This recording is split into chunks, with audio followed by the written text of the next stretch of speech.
그 이제 성차별 얘기를 하는데요. 오늘은 그럼 우리 묵은 이슈들을 좀 건드려 볼까요?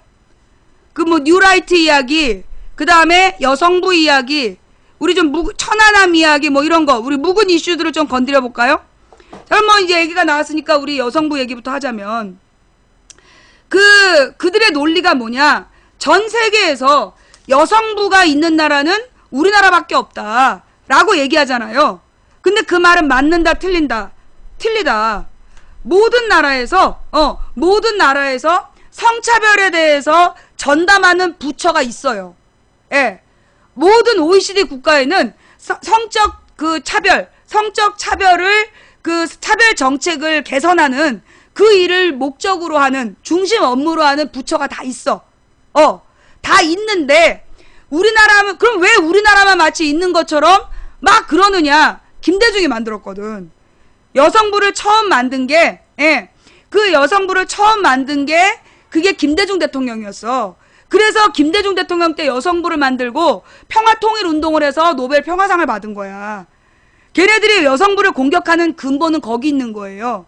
우리나라의 성적 차별 문제에 대해서 처음으로 공식적으로 대체기구를 만들어서 대응기구를 만들어서 성차별 문제를 해결해라. 그러면 여기서 성차별 문제가 뭐냐? 자, 여기서 또 떠든 애들이 있으니까 잠깐 얼리고 할게요.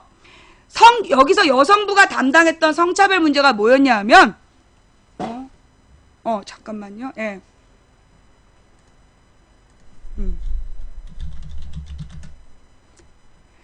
그 여성부가 담당했던 성차별 문제라는 게 뭐였냐 하면 가령 우리나라에서 지금 뭐예요? 600대 며칠 전에 기사 났어. 그거 찾아봐.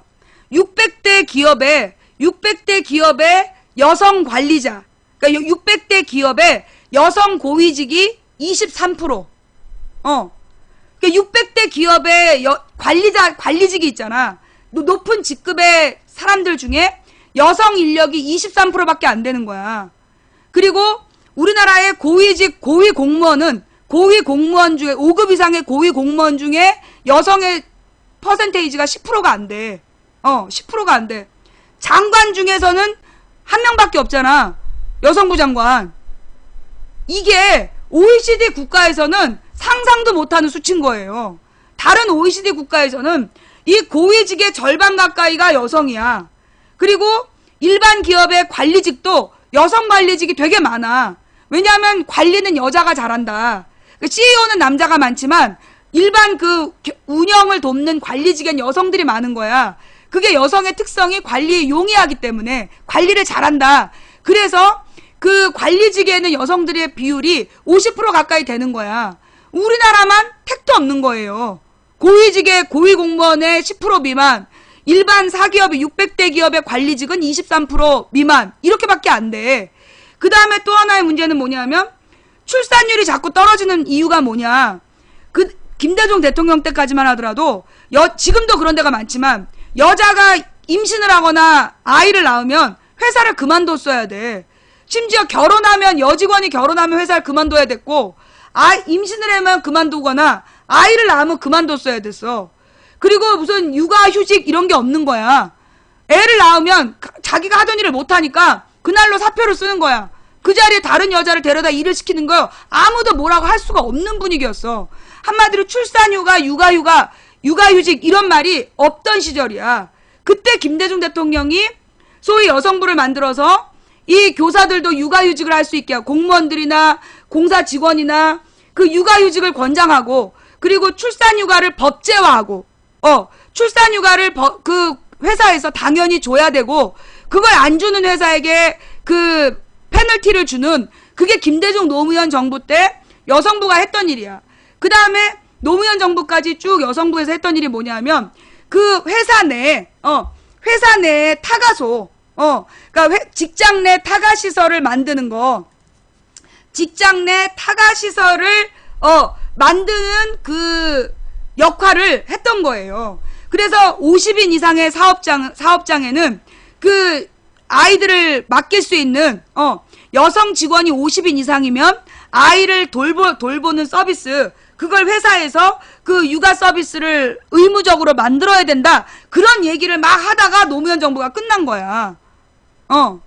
그게 여성부에서 하던 일이에요. 여성부가 하던 일이 뭐냐? 한마디로 옛날에 내가 대학교 졸업하던 시절에는요, 그 직장에서 그 뭐라 그러나, 신입사원을 모집하는 모집 요강에 남자는 군필자, 남자는이 아니라 군필자 이렇게 나왔어. 그러니까 모모 기업에서 신입사원을 모집한다는 공고문이 붙어. 근데 그 공고문에 그 자격 조건 군필자. 그건 뭐냐? 여자는 못 간다는 거였어. 군필자라는 건 뭐냐면 군역의 의무를 필한 자야. 근데 우리나라에서 헌법상 여자에게 군역의 의무가 없잖아. 그러니까 군필자 이렇게 쓰면 내가 취업할 때 그랬다니까? 군필자라고 써있으면 여자는 아예 원서 내지도 말라는 뜻이었어. 그런데 이제 그게 김영삼 정부 지나고 김대중 노무현 정부가 되면서 감히 그런 얘기를 못 쓰게 된 거였지. 옛날엔 아예 채용 정보에서요, 여자는 원서도 못 내게 했었어. 그런 시대를 우리가 사는 거야. 그리고 여자들이 성폭력을 당해도 처벌이 너무 미약했던 거야. 성폭력 전체 피해자 중에 실제로 신고하는 게 10%가 안 돼. 그런데 신고를 한 사람들에 대해서 남자 경찰이 어디를 어떻게 만졌어? 그걸 물어보는 거야. 팬티를 어떻게 내렸어? 손가락으로 어떻게 했는데? 이러면서 물어보는 거야. 그러니까 이 여자들이 수치스러워갖고 중간에 신고를 하다가 포기를 해가지고 그나마 10%가 신고를 하는데 그 중에 기소된 게 1%가 안 됐어.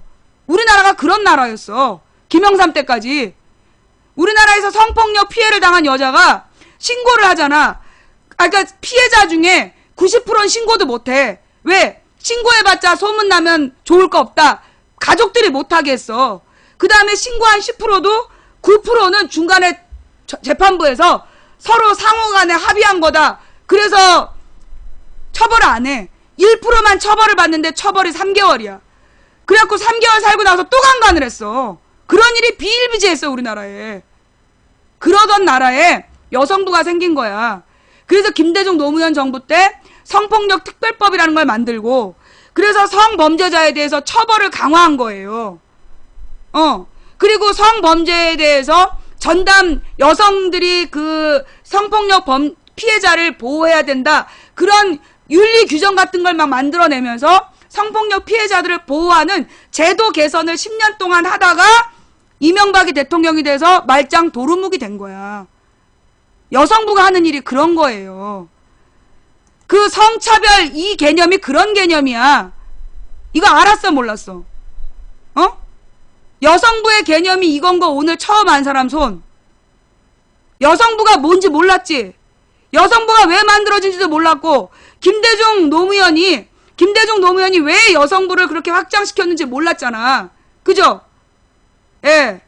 그게 여성부의 일이에요. 그런데 그 여성부를 김대중이 만들었기 때문에 없애야 된다. 그런 주장을 하는 거야, 저것들이. 그러면 이명박 이후에 여성부는 어땠다? 없애는 게 나아. 이명박 이후에 여성부가 한 일이 뭐냐? 게임 셧다운 제도 만들고 무슨 노래나 무슨 문화 표현에 대해서 시비 걸고 그런 짓을 한 거야. 그러니까 그 원래 목적, 김대중 노무현 정부 때 만들어진 여성부의 역할을 못하고 이명박 이후로 여성부에서 뻘짓거리만 계속한 거예요.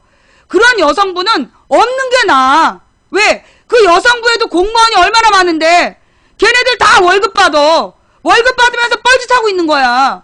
근데 실제로 여성부 직원들도 죽으려고 그래. 이게 이명박 이후로 여성부가 왜곡되고 변질돼가지고 원래 역할을 못하니까 정책의 일관성도 없고, 그러니까 그 여성부의 직원들도 굉장히 자존심 상해하고 되게 당황하고 있는 거야. 나는 이명박 박근혜 정부에서 여성부가 뭐 했는지를 묻고 싶어. 아무것도 한 게 없어. 그러면서 지금까지 8년 동안 국민 예산만 뺏어먹고 있는 부처야. 그거 없애는데 난 반대하지 않는다고. 나는 여성부를 없애는 거 반대하지 않아요.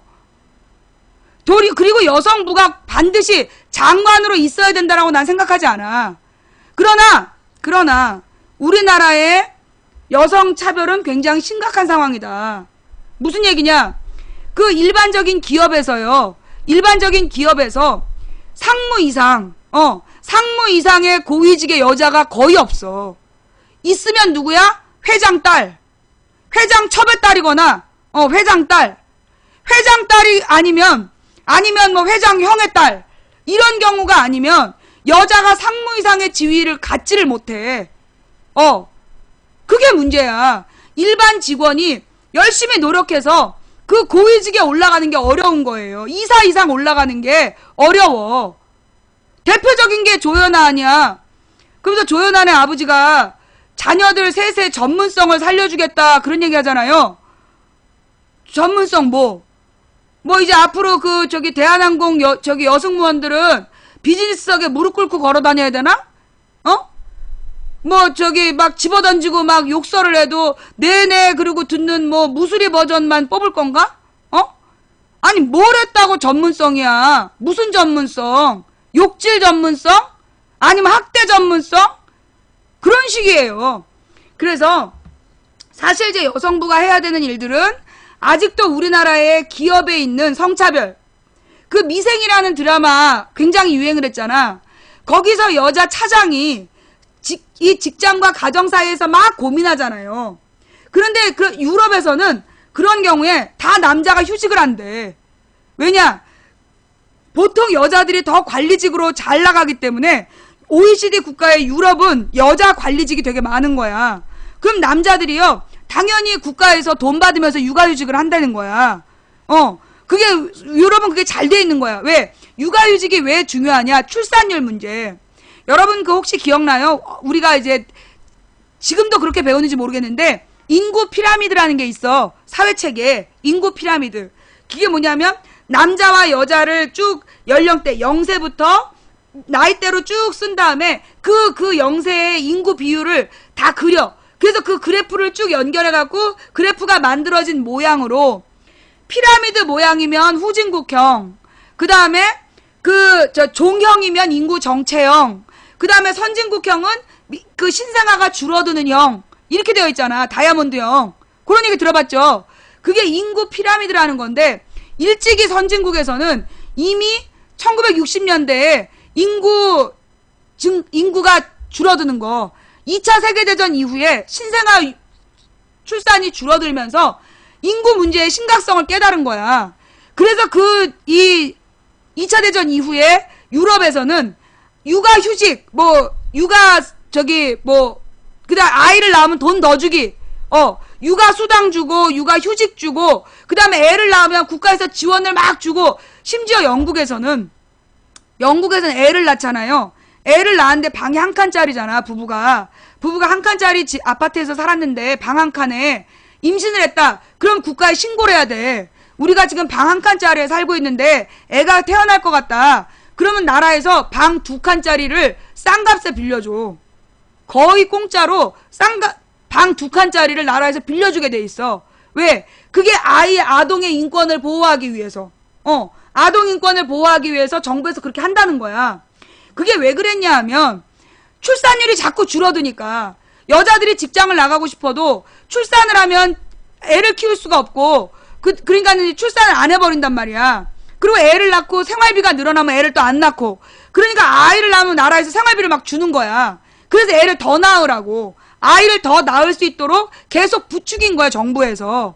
그래서 당연히 여자들이 여자라서 승진이 안 돼? 그럼 그 회사 문 닫는 거야. 그 회사가 문을 닫는 거야. 근데 우리나라 같은 경우에는 여자가 계속 높은 직으로 올라가려고 하면 욕먹잖아. 그리고 그 미생에 보면 그런 얘기 나오잖아. 둘까지 낳고 셋째를 낳았다고 막 욕한 장면 나오잖아요. 그러니까 출산율이 낮아지는 거야. 우리나라의 출산율이 낮아지는 이유가 남자 혼자 벌어서는 생활이 안 돼. 그러면 여자가 같이 돈을 벌어야 돼. 그럼 부부가 같이 돈을 벌려면, 근데 남자가 애를 낳을 수가 없잖아. 그러면 임신과 출산은 여자밖에 못해. 그러면 여자가 임신하고 출산할 수 있도록 회사와 사회가 배려를 해줘야 되는 거야. 근데 우리나라에서 임신과 출산, 육아에 대한 배려가 있어, 없어? 없어. 없는 거야. 올해 출산휴가도 2달 주면 많이 주는 거잖아요. 보통 1달 주고 3개월 이상 주는 데가 별로 없어. 근데 실제로 애기들은 24개월까지는 엄마나 아빠가 돌봐줘야 되거든. 엄마나 아빠가 돌봐줘야 되는데 그걸 사회적으로 보장을 안 해주니까 애를 못 낳는 거야. 그 애를 하나 키웠는데 애가 성격이 삐뚤어져. 엄마 아빠가 돌봐주지 않았기 때문에 가장 어린 시절에 부모가 꼭 필요한 그 시기에 부모가 없으면 애들이 성격에 이상이 생기는 거야. 그래서 사회가 불안정해지는 거지. 그걸 막기 위해서 선진국은 일찌감치 육아와 출산에 대한 배려, 그리고 여성의 사회생활이 전혀 지장을 받지 않도록 언제든 사회로 돌아올 수 있도록 재취업이 가능한 구조를 만들어준 거야. 근데 우리나라는 그게 안 돼 있는 거야. 그러니까 여자들이 애를 못 낳는 거거든. 그거 하라고 여성부를 만들어줬는데 게임 셧다운제 하고 앉아있어. 무슨 노래 가사에 문제가 있다는 둥. 그러니까 욕을 먹지. 여성부는 해야 될 일이 엄청 많은 부서예요. 그런데 이명박 박근혜 정부의 여성부가 아무 일도 안 했기 때문에 그런 여성부는 없어져도 상관없어. 정권 바꿔서 다시 만들면 돼. 그게 망치 부인의 입장. 그 다음에 이제 여성 차별 얘기 나오면서 군 가산점 얘기 맨날 했잖아. 근데 이 군 가산점 얘기를 맨날 했던 이유가 뭐냐? 군 가산점은 돈이 안 들어. 재벌에 돈이 안 드는 거야. 무슨 얘기냐? 한마디로 군대 갔다 오면 월급을 더 줘야 된다. 혹은 일반 기업에서 승진을 하려면 남자는 군필자여야 한다. 장애인이 아닌 남자라면 군필자여야 한다. 이런 조건이 붙으면 그러면 더 좋은 거잖아. 안 그래요? 아니 우리나라 남자들 중에 공무원으로 뽑힐 수 있는 숫자가 얼마나 되냐고. 군 가산점은 실제로 99점 맞은 남자만 혜택 보는 거야. 여자들이 100점을 맞아도 남자가 99점을 맞으면 2점 가산점을 받아서 가는 거야.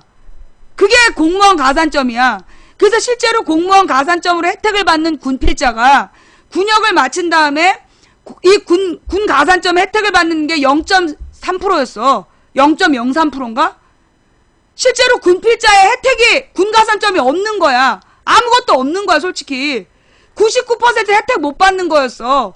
그런데 계속해서 군 가산점을 주장하는 이유가 뭐냐? 돈 안 들면서 잘 모르는 무식한 남자애들 후리기 딱 좋은 주제니까.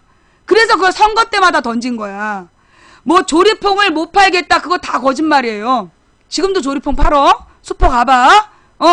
여성부에서 조리퐁을 못 팔겠다, 그것도 걔네들이 만든 거짓말이야. 그런 거 전부 다 거짓말이야. 그래서 얘네들이 왜 그러냐? 실제로 이 걔네들의 활동의 목적은 뭐냐 하면, 있는 집 자식들은 군대를 안 가. 멀쩡한 새끼들이 병신인 척하면서 군대를 안 가. 그러면 실제로 군대 간 남자애들이 굉장히 기분이 나쁘잖아. 걔네들 마음을 풀어주기 위해서 그 분노의 대상을 군대 안 간 남자가 아니라 군대 안 가도 되는 여자에게로 돌리는 거예요. 그 목적이 그거야. 왜 여자도 군대 가라는 말을 만들었냐? 실제로 있는 집 새끼들은 군대를 안 가. 가도 꽃보직으로 가. 아무것도 안 하고 출근만 하는 대로 가거나 그런 식으로 해. 그러니까 아니면 두드러기 났다고 안 가고. 그러니까 실제로 군대 가야 되는 우리 조카 지금 유격훈련 들어가 있어. 날마다 내가 그래서 지금 눈에 다크서클이 있는 거야. 우리 조카가 매일매일 생사 확인을 전화를 해줘야 되는데 지금 유격훈련 들어가갖고 지금 전화가 안 와. 아주 그냥 내가 미치겠어. 걱정이 돼가지고. 우리 여동생은 어떻겠냐고. 나는 이모인데. 엄마들은 미치는 거야.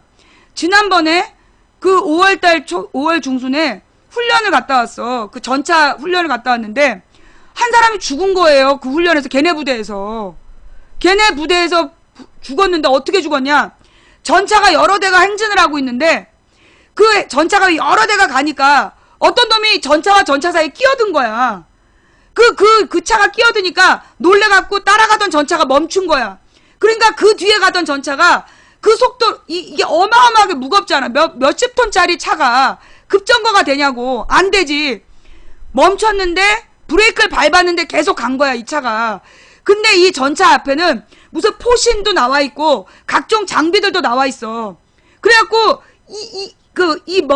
끼어든 차에 뒤에 있던 차, 그 뒤가 들이받아가지고 그 뒤에 있는 차에 있는 장비, 차 구조물에 머리를 맞아가지고 원사가 죽었어. 훈련 한 번에 사람이 그렇게 죽어나가는데, 그런 얘기를 들을 때마다 군대 보낸 부모들은 어떻겠냐고. 그거 뉴스에 나오는데 아주 그냥 우리 동생 피가 거꾸로 도는 줄 알았다니까. 어머 저거 우리 저긴데 유격훈련 애 보내놓고 지금 걱정이 태산이야.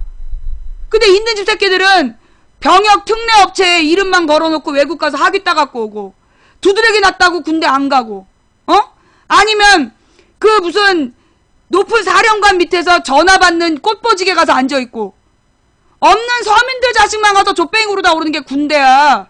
그러면 분노가 어디로 가야 돼? 같은 남자로 태어나서 군대 안 가는 특혜를 받는 새끼들한테 가야 될 분노를 돌리기 위해서 여자도 군대 가라는 거야. 여자도 군대 가려면 헌법을 바꿔야 돼. 그럼 망치부인 주장은 뭐였냐? 나는 일찍이 여자도 군대 가야 된다고 생각해. 어떻게? 여자도 원하면 군대 가야 돼. 일반 사병으로. 일반 사병으로 군대를 가서 남자처럼 군필을 맞추면 특혜를 줘야 돼. 난 그렇게 봐요. 일반 대기업에도 군필자만 취업시키는 거야. 여자건 남자건. 대기업에 들어가려면 반드시 군필자여야 한다. 고위공직자 7급 이상 공무원을 하려면 여자든 남자든 군필자여야 된다. 단 장애인 열외.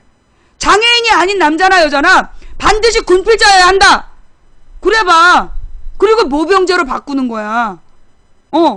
모병제로 바꾸면 우리나라에서 취업을 하고 승진을 하려면 가령 5급 이상 공무원에 진급하려면 군필자여야 한다. 남자건 여자건. 모병제로 바꿔서 그렇게 하면 애들이 군대를 원해서 간단 말이지. 원해서 가는 군대를 만들어야 돼. 지금도 우리나라의 아이들 데려다 놓고 군제도가 얼마나 개판이야. 훈련 한 번은 못해. 훈련 시설은 한정되어 있고 애들은 많아가지고. 모든 부대에서 훈련할 수 있어야 되는데 훈련 시설은 적고 애들은 많아서 돌아가면서 훈련해. 그리고 평상시에는 삽질도 훈련이다 하면서 삽질시켜. 뭐 하자는 거야. 모병제가 말이 쉽지. 지금 애들 군대 군역의 복무기간 끝난 다음에요, 군에 남는 애들이 그렇게 많대. 그 군 복무기간이 끝나면 한 달에 100몇십만 원씩 받아. 그리고 애들이 뭐 6개월을 하면 한 돈을 몇백을 모으는 거야. 등록금 모아서 나가겠다고 한 6개월씩 더 하기도 하고. 그걸 전문하사? 그 전문하사라고 그러던가? 그런 게 있어. 요즘에 그게 무슨 얘기냐? 군역의 기간이 끝난 다음에도 애들이 군역을 연장하고 있다니까? 그건 되는데, 그렇게 하는 애들이 있는데 왜 모병제는 안 된다고 펄펄 뛰냐고. 모병제는 국가 안보를 무너뜨린다. 미군은 모병제야. 그래서, 그러면 미군, 우리나라에는 주한미군들 다 모병제야. 모병제를 하면 군대의 질이 떨어진대. 아, 그래서 미군이 질이 떨어지는구나. 근데 우리는 그 주한미군 없으면 죽는다고 이제까지 거짓말 한 거구나. 그렇잖아. 쟤네들 주장이 앞뒤가 안 맞는 게, 모병제를 하면 안보가 안 된다는 거야. 그러면서 막 미군이 없으면 그러면서 애들 전부 다 군대에다 싸잡아 넣어놓고, 미군이 없으면 우리는 북한군한테 진대는 거야. 근데 미군 다 모병제야. 아예 미국은 군인들이 학교에 돌아다니면서 애들 군대를 모집해. 그래갖고 애들이 군대 가는 거야. 아니, 미국은 모병제로 되는데 우리나라 안 되는 이유가 뭐냐고. 전 세계를 지금 관리하고 있는 미국이잖아. 그죠? 스스로 원해서 직업적으로 갔다 오면 그만큼 혜택을 줘. 요즘에 이건 좀 부정적인 예인데, 지금 미국에서 왜 유색인종 차별 문제가 심각하잖아. 그 원인이 있더만. 무슨 얘기냐면, 이라크 파병 같은 데 갔다 온, 그 이라크 파병 같은 데 갔다 왔던 그 군인들을 경찰로 뽑아주는 거야. 지금 문제가 그거래. 미국의 문제가 그거래요. 그러니까 이제 왜 해외 파병 있잖아. 해외 파병을 갔다 온 직업 군인들한테 경찰 시험을 볼 수 있는 특혜를 주는 거야. 가산점을 주는. 그래가지고 아프간이나 이런 데 갔다 왔던 그런 애들이 와서 경찰이 된대. 근데 걔네들은 아프간에서 아무렇지도 않게 여자건 남자건 땅바닥에 쑤셔박고 막 총으로 내리찍고 그런 짓을 하다 왔기 때문에 걔네들이 특히나 이런 유색인종 여성들이나 남자애들이나 그냥 쏴 죽이는 게 아프간이나 이라크에서 그렇게 했기 때문에 그렇게 했던 애들이 미국의 경찰이 돼서 그런 문제가 그렇게 심각하다는 거야. 그게 이제 미국의 지금 사회 문제이긴 해. 물론 우리나라는 안 그러잖아. 우리나라 그러면 지금 우리나라 전문의사들이 그래? 안 그러잖아요. 우리나라 전문의사 숫자가 점점 늘어나고 있는데 걔네들이 이렇게 못된 짓 하냐고. 안 그래. 우리 국민성이 착하기 때문에. 뭔 말인지 알아?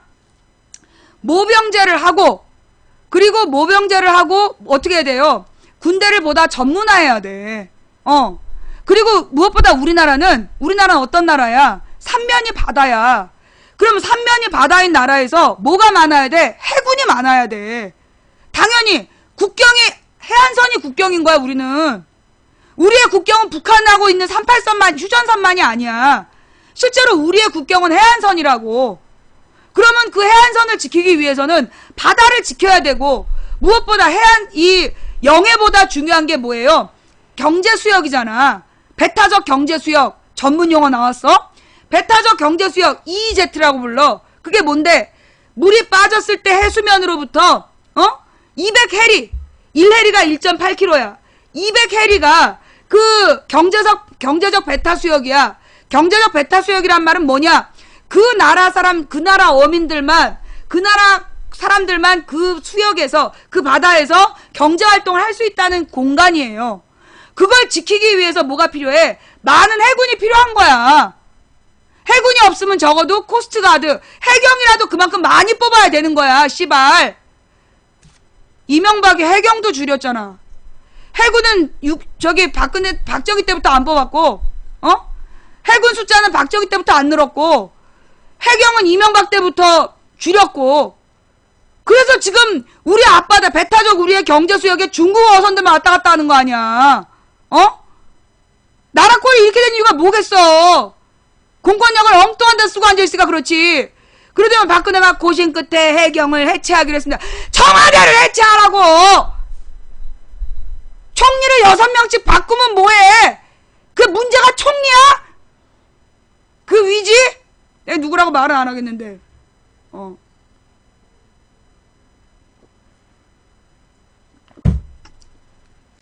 내가 왜 이렇게 군대 문제에 관심이 많냐. 내가 고3 때 나는요 사실 제복을 좋아했어요.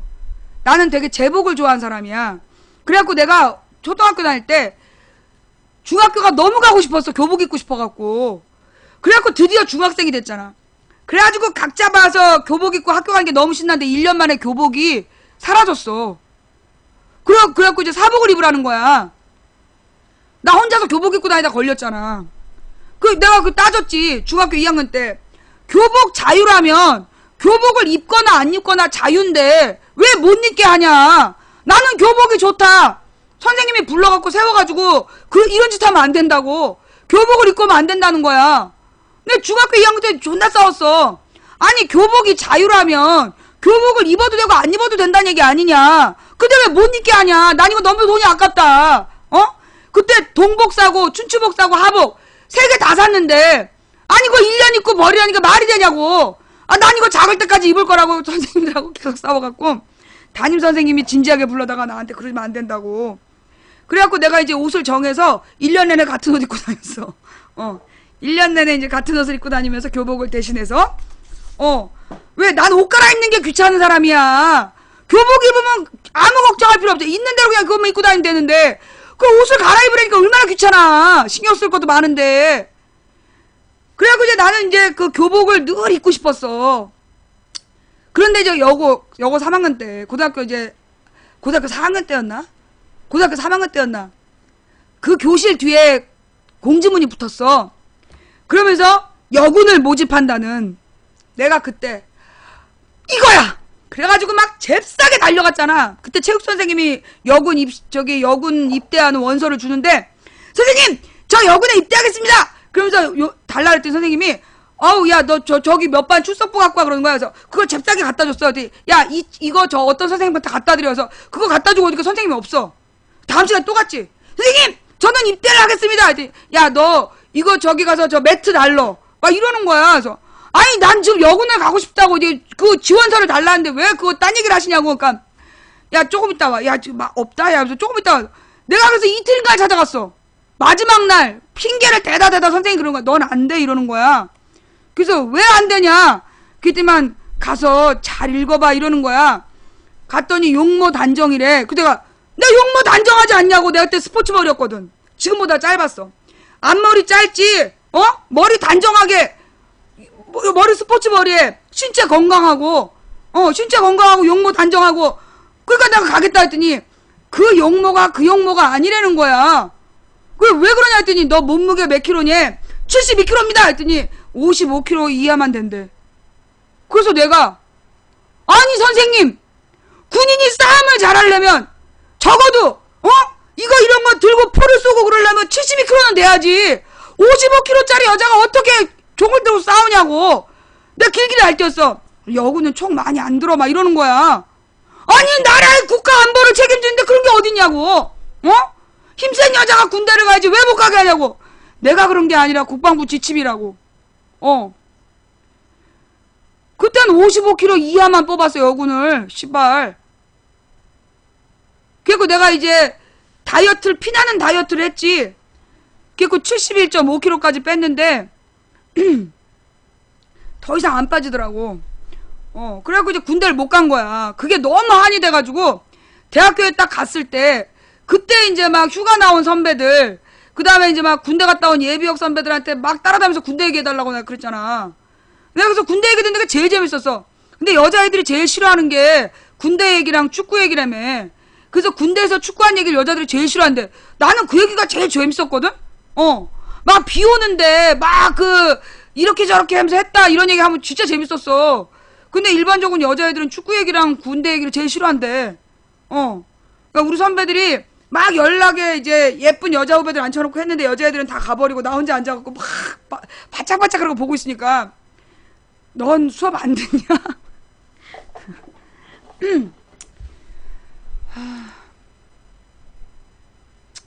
왜 갑자기 기분이 나빠지지?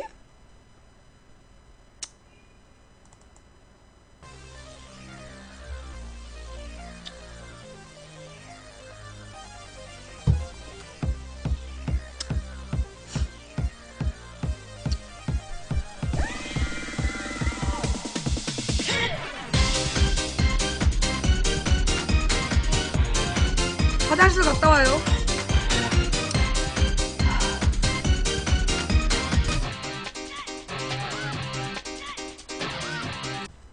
내가 그래가지고 대학교를 딱 들어갔잖아. 대학교를 딱 들어가서 1년 만에 대학교에 처음 들어갔을 때 72kg였어요. 대학교 1학년 때 내가 72kg였는데 화장실 간 분들 미안해. 지퍼 내리다 올리고 돌아오겠다. 내가 대학교 1학년 때 몸무게가 72kg로 입학을 했어.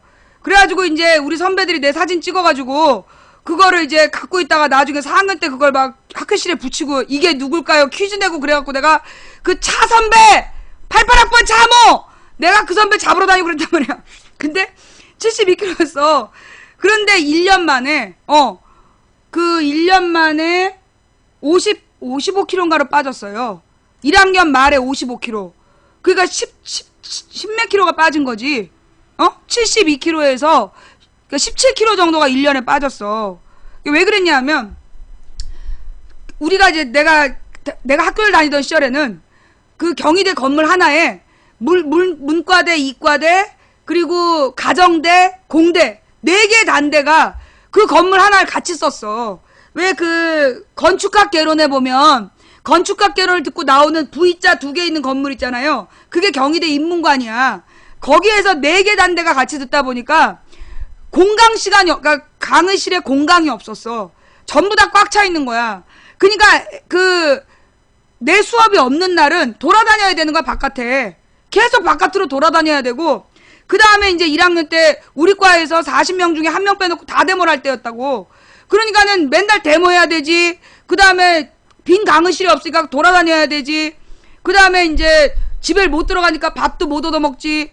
그러니까 밥 사 먹을 돈도 없지. 근데 뭐라 그러나 움직임이 워낙 고3 때는 학교에서 집에서 학교, 그 다음에 공부하다 자고 이런 거였잖아.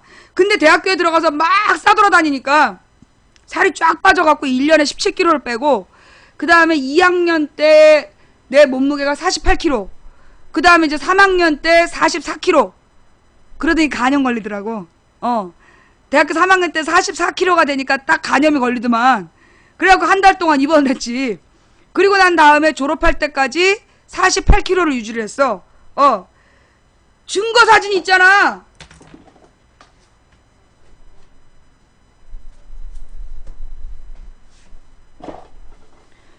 일단 심장이 약하신 분이나 노약자들은 오해하지 마시고, 또 그다음에 이 사진이 뭐 모르는 사람이라는 둥, 이게 이제 내가 대학교 그 5학년 때 사진이야. 아니야 4학년 때. 이 4학년 때 47kg 이렇게 할 때. 나야 나라고.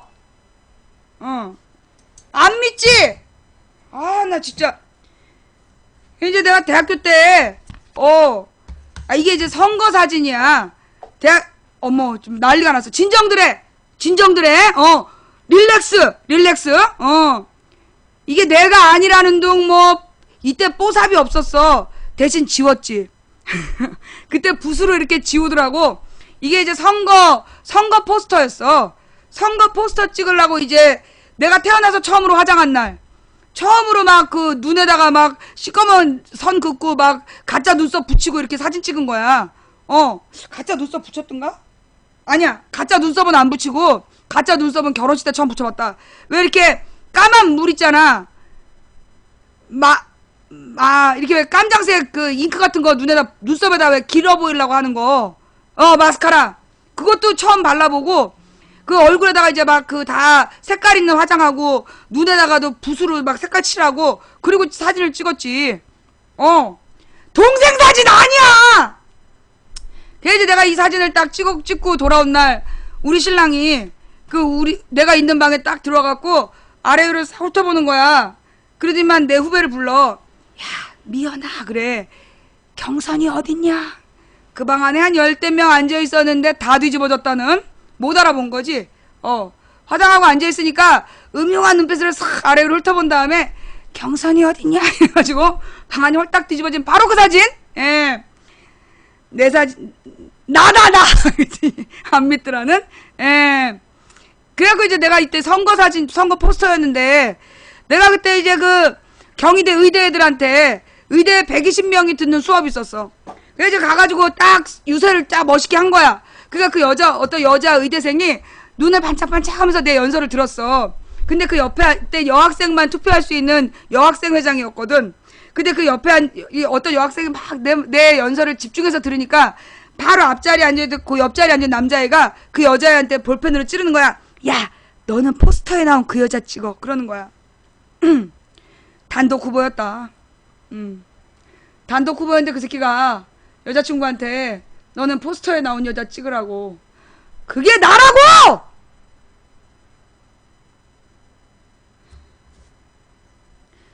지금 막 와가지고 사진 보여달라. 그래, 이 사진. 단독 후보였는데 그 새끼가 나한테 너는 포스터에 나온 여자 찍어라 이래가지고. 지금 당신들이 혼란스러우니 그때 실물을 본 사람들은 어땠겠어. 오죽하면 5년 사귄 남자친구가 못 알아봤겠냐. 그때 우리 신랑이 아니건 4년이었구나. 4년을 같은 반에서 그 같은 과에서 지냈던 신랑이 못 알아봤다니까. 그랬어.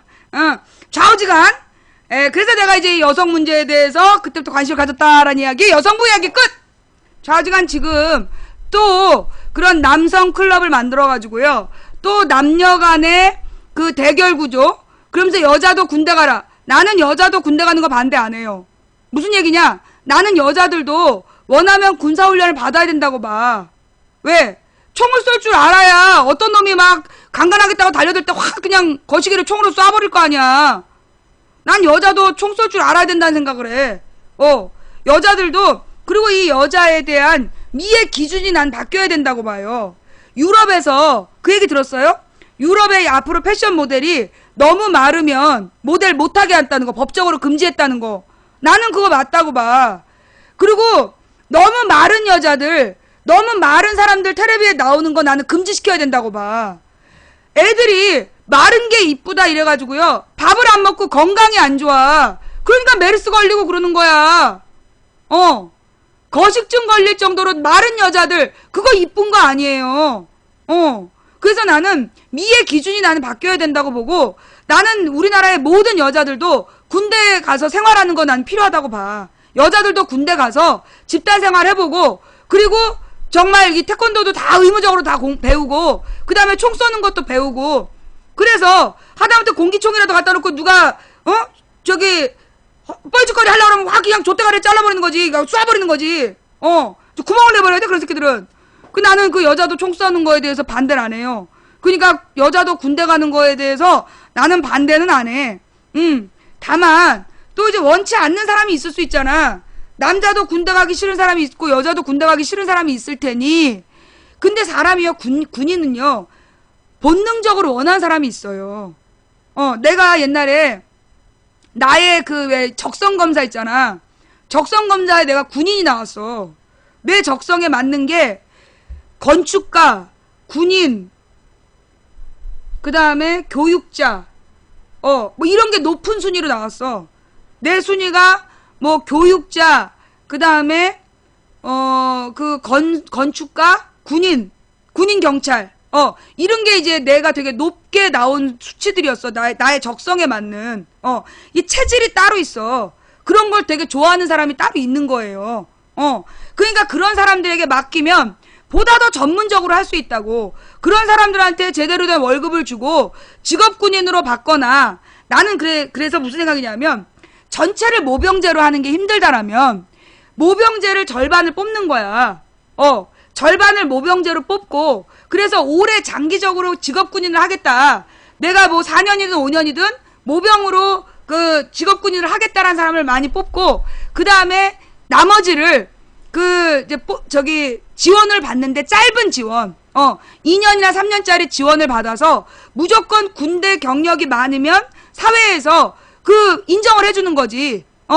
그래서 이제 그 일반 직업군인이 아니라 지원해서 다녀온 3, 4년 정도, 뭐 3년이나 2년 반을 지원해서 갔다 온 애들한테는 취업의 우선권을 주고, 뭐 학자금도 깎아주고, 그 다음에 대출 이자도 깎아주고, 그 다음에 뭐 가령 그 임대주택 같은 거 신청했을 때 우선권을 주고, 그런 식으로 한다면 나는 그 우리나라에서 모병제가 무엇보다 취업이 안 되잖아, 지금. 취업이 안 되는데, 대기업에 솔직히 군대 안 갔다 온 애들도 많이 가잖아요. 왜냐? 요즘에 대기업 정규직은 다 있는 집 자식들이야. 빽 있는 자식들이기 때문에 걔네들은 군대 안 갔다 온 애들도 많아. 그런데 이제 대기업을 반드시 군필자만 들어간다. 그러면 너도 나도 다 가야 될 거 아니야. 그리고 고위공직자, 뭐 법무관, 사법부에 들어가는 것도 군필자여야 한다. 그러면 솔직히 군대 안 갔다 오면 국회의원도 못하고 대통령도 못하고, 장애인이 아닌 사람이라면 군대를 반드시 갔다 와야 되게끔. 그리고 나는 지금 우리나라에 필요한 게 뭐냐면요, 지금 옛날에는 아버지가 안 계시고 어머니가 혼자 살아야 되면 자식이 군대 안 갔어. 생활비를 대기 위해서. 그런데 그 어머니가 나이가 좀 젊다든가 그러면 자식이 군대를 가야 되는 거야. 근데 그렇게 가버리고 나면 엄마는 생계의 위협을 시달린단 말이에요. 그런 문제가 지금 생각보다 심각해. 그리고 막 어머니가, 아버지는 암으로 돌아가시고 어머니 혼자 투병하시는데, 그런 상황에서도 아들이 군대를 가야 되는 거야, 원칙적으로. 그런 문제들이 되게 많아. 그러니 나이가 어떻든 뭐 성별이 어떻든 군대 가고 싶은 사람을 모병제로 뽑는 게 나는 그게 더 합리적이라고 봐요. 그리고 모병제로 지원해서 군대를 다녀온 사람에게 그만큼의 혜택을 주는 게 맞다. 근데 군 가산점은 아무 도움 안 되는 거야. 그러니까 걔네들이 새누리당에서 끊임없이 군 가산점 얘기한 게 돈이 안 들어서야. 돈이 안 들면서 그렇게 벌레 몇 마리 풀어서 논쟁 붙이기 좋으니까 군 가산점 얘기한 거야. 그 남자들이요, 군 가산점 같은 쓸데없는 데 주장하지 말고 그 대기업의 입사 조건으로 군필자여야 한다. 뭐 장애인이 아닌 공무원은 반드시 남자는 군필자여야 한다. 그런 걸 법제화시켜. 그래야 그 7급 공무원 또는 사법고시 이런 것도 군필자만 할 수 있게 하란 말이야. 그런 얘기는 안 하고 맨 0.03% 혜택 받는 군 가산점만 얘기하고 앉아있어. 그러니까 너네가 등신이야. 그 실제로 도움되는 일에 집중하란 말이야. 그리고 국회의원 중에 장애인이 아닌 남자가 군대 안 갔다 왔다. 가령 우리 옛날에 민주화운동 시절에는요. 지금 이제 50대 이상이야. 그러니까 48세 이상은 그 당시에는 그 민주화운동을 하면 군역 대상에서 제외가 됐어. 그러니까 군 모집 대상에서 지워버렸어요. 가령 이제 민주화운동하다 구속이 되거나 잡혀 들어가면 군역 대상에서 빼버린 거야. 월북할까봐. 북한으로 넘어갈까봐 민주화운동을 했던 그 8호학번 이상의 선배들은 그 구속되면 군대를 못 갔어. 그러니까 8호학번 이상은 그래서 군대를 못 갔으니 그 사람들은 특별히 봐주더라도 그 밑으로는 8호학번 밑으로는요. 뭐 구속돼서 감옥 안 가는 경우가 없어. 그러니 나는 국회의원 되려면 반드시 군역을 필요해야 된다. 장애인이 아닌 남자라면 난 그런 조건을 붙여야 된다고 봐. 그래서 군대 안 간 새끼들은 장관도 대통령도 국회의원도 못하게 해야 돼. 판사도. 다른 주제로 넘어가서 천안함 얘기. 천안함. 이 천안함이 말이에요. 여러분 그 천안함 사건 왜요? 녹화 지금 다시 끊고 하고 있어요. 아까 3시 50분에 노래 잠깐 틀면서 끊었어요. 천안함에 대해서 내가 4년을 추적했잖아. 그 천안함에 대해서 말이에요. 많은 사람들이 어떻게 알고 있어? 북한의 잠수정이 내려와서 그 천안함을 반파시키고 북한으로 돌아갔다. 그렇게 알고 있잖아. 정부가 발표를 했어. 그런데 그 당시 천안함 발표가 천안함 얘기 말고 뉴라이트 얘기 먼저 할까? 뉴라이트 얘기? 알았어. 그럼 뉴라이트 얘기 먼저 해줄게. 뉴라이트가 나온 배경이 언제냐 하면 그 김영삼 정부 때예요. 뉴라이트라는 게 나타난 게 김영삼 정부 때야. 왜냐하면 그 김영삼 이전에 그 이승만, 박정희, 전두환, 노태우까지가 군부 독재자들이었어. 군부 독재자들이 정권을 잡고 그 지들 멋대로 독재 정치를 했단 말이야. 그러면서 얘네들이 온갖 부정부패를 많이 했어. 그래서 부패한 독재 권력, 이게 소위 그 당시에 신한국당까지를 만들어낸 그러니까 이제 자유당, 공화당, 민정당, 민자당, 그 다음에 이제 신한국당, 이렇게가 역사적으로 연결되고 신한국당이 한나라당 되고 한나라당이 새누리당 된 거야. 근데 이제 그들에 대해서 그 이미지가 뭐였냐면 부패한 독재 세력. 그래서 소위 우리 사회의 보수 세력이라는 거 부르질 않고 그들은 독재와 그러니까 독재 세력 대 민주 세력으로 구분이 됐단 말이야. 김영삼이 대통령이 되니까 이때 얘네들이 이제 뉴라이트라는 걸 만들었어요. 그런데 나도 이걸 안 지 얼마 안 됐어. 몇 년 안 돼. 그 뉴라이트라는 게 뭐냐면 새로운 보수야. 그 라이트가 빛을 얘기하는 라이트가 아니라 라이트, 오른쪽을 얘기하는 거야. 오른쪽. 그러니까 이게 보수를 의미하는 거야. 새로운 보수. 그래서 이 새로운 보수 운동이라는 게 뭐였냐면 그러니까 뭐라나 도덕적 보수. 그러니까 그 과거에 노태우 때까지가 전두환 노태우가 김영삼 정부 때 사형 선고를 받았잖아. 그거 알죠? 그 22.12 쿠데타 때문에 내란 음모죄로 사형 선고를 받았어. 그러니 전직 대통령 둘이 사형 선고를 받고 부패한 독재 세력이란 낙인이 찍혔지. 박정희는 총살당했지. 이승만은 쫓겨나서 미국에서 죽었지. 그게 우리나라의 대통령의 역사였던 거야. 그러니 그 과거를 청산하고 새로운 보수 세력이라는 그 주장을 할 필요가 있었어. 그래서 만들어진 게 뉴라이트예요. 근데 이 뉴라이트가 우리나라에만 있는 게 아니더라고. 미국의 부시도 뉴라이트야. 부시가도 뉴라이트하고 통하더라고요. 그 뉴라이트라는 게 뭐냐? 신보수 운동이야. 새로운 보수 운동. 그게 세계적인 흐름이었던 거야. 그러면서 지금 집중해라. 천안함 얘기 해줄 테니까 집중해. 그 이제 뉴라이트가 어떻게 만들어졌냐 하면 어떻게 만들어진 거냐? 이 뉴라이트가 지금 이제 뉴라이트에 대한 질문이 아침에 들어왔어. 뉴라이트가 뭔가요? 이런 질문이 왔더라고요. 뉴라이트의 이론적인 배경이 있어. 그러니까 새로운 보수운동이라는 게 걔네들의 캐치플레이즈야. 그들의 주장이었어. 그러니까 과거의 부패한 독재 세력과 다른 도덕적인 새로운 보수운동을 하겠다라는 이름으로 시작을 했는데 그들이 선택한 역사적 사상이 뭐였냐면 그들의 역사 인식, 그러니까는 뭐라 그러나 사회과학이라는 걸 공부할 때는 사회를 과학적으로 인식하기 위한 공부를 할 때 가장 바탕이 뭐냐면 역사예요. 그래서 역사에 대해서 똑바로 알고 시작을 해야 돼.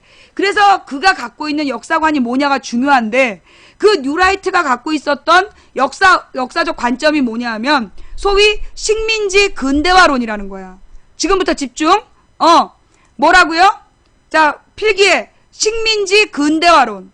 식민지 근대화론이라는 게 뭐냐면 원래 조선이 망에 마땅한 나라였고 아주 구태하고 썩은 나라였는데 썩고 부패한 나라였는데 일본이 조선을 병합해서 한일 합방을 해서 그 일본이 조선에다가 많은 새로운 신문물, 근대 문물을 전했고 그래서 일제시대 때 일본 제국주의 시대 때 그 조선이 근대화됐다. 그게 식민지 근대화론이야. 뭐라고요? 뭐라고? 그 뉴라이트의 이론이 뭐라고? 식민지 근대화론. 일본이 조선을 식민지로 만들어서 근대화시켰다라는 이론이에요. 그게 식민지 근대화론이야? 그 식민지 근대화론을 바탕으로 해서 소위 이승만, 박정희, 전두환 이쪽 그 군부 독재자들을 자신들의 정신적 지주로 삼는 그러면서 소위 일본이 조선을 발전시켰다라고 믿는 놈들의 집단 그게 뉴라이트야. 그러면 자 여기서 다시 집중. 이 식민지 근대화 이론이라는 게 어떻게 만들어졌느냐?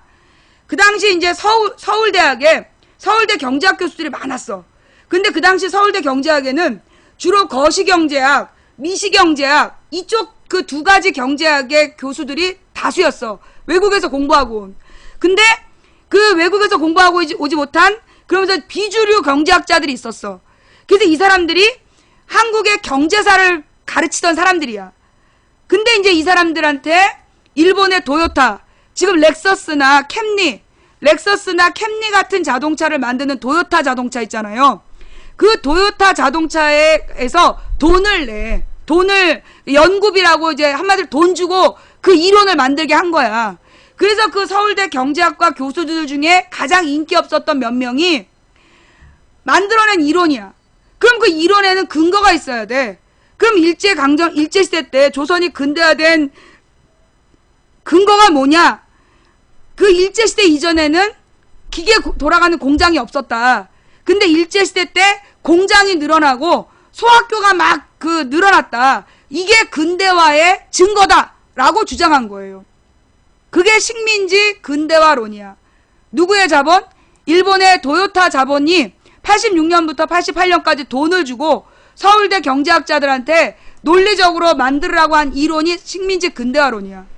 그걸 따르는 무리들, 그걸 믿는 무리들이 뉴라이트를 김영삼 정부 때 조직으로 만들어낸 거야. 그래서 얘네들이 그러니까 활동을 어떤 식으로 했냐면 먼저 교회를 잡았어. 특히 빈민운동했던 교회를 잡았어요. 그래가지고 이 뉴라이트 철학을 먼저 교회 목사들한테 퍼뜨린 거야. 김영삼 때. 김영삼이 장로 출신 대통령이 됐잖아. 그러니까 대형 교회, 큰 교회들을 치고 들어간 거야, 얘네들이. 그래갖고 그 뉴라이트 목사들을 만들었어. 뉴라이트 목사들을 만들어서 그 목사들에게 소위 일제시대에 대한 다른 이론들을 막 일제가 반드시 나쁜 게 아니다. 그렇게 설득을 한 거야. 그러면서 소위 이 재벌들, 그러니까 큰 교회의 특징은 이 김영삼 때부터 우리나라의 대형 교회가 발전하기 시작해. 김영삼, 김대중 때 우리나라의 대형 교회가 급성장을 하거든. 그러니까 이제 부자들이 교회에다 돈을 내고 교회를 성장시켜서 교회 등치를 키우는 거야. 그러면서 그 큰 교회를 운영하기 위해서 운영비가 많이 들어가니까 부자들의 입김이 세진 거예요. 그 전에 전두환 때까지는 교회 보통 200~300명 모였어. 일반적인 교회들 대부분 그랬어. 근데 김영삼 때 대형 교회가 생기기 시작했고 김대중 노무현 때 지금의 소위 유명한 대형 교회가 그때 다 만들어져. 그래서 그 유명한 대형 교회들이 전부 다 부자들이 돈을 내서 만든 거야. 그 다음에 그 목사들로 하여금 그 굉장히 많은 사람, 보통 한 교회에서 몇만 명이 모아, 몇만 명을 모아서 예배를 드려. 그러면서 거기서 뉴라이트 사상을 교육하는 거야. 설교 시간에. 설교 시간에 그렇게 뉴라이트 사상을 교육하는 거예요. 그러면서 일제가 나쁘지 않았다. 그래서 내가 가장 어느 큰 교회를 다니다 교회를 옮긴 이유가 그 교회 목사가 뭐라 그러냐면 신년 설교를 하는 거야. 기독교인이 새벽을 깨워야 된대. 새벽에 일찍 일어나서 인생을 성공한 인물들에 대한 예를 드는 거야.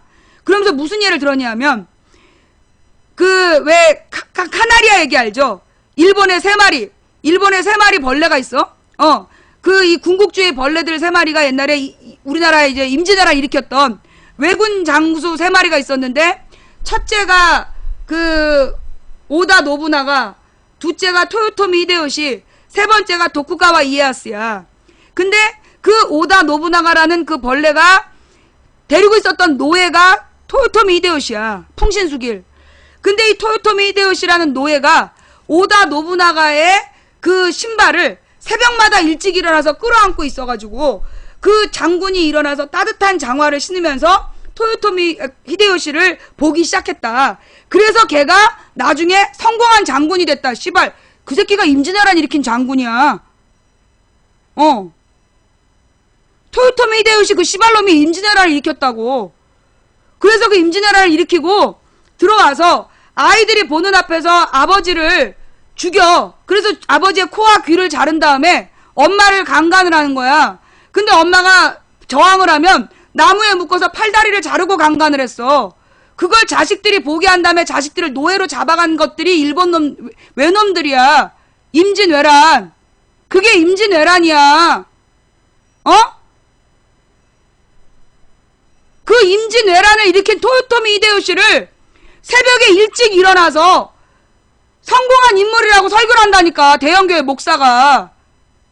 그래서 내가 교회를 나왔어요. 그 교회를 나와서 작은 교회로 옮긴 거야. 그 다음에 무슨 얘기를 하냐. 대형교회들 중에 또 그런 얘기를 해.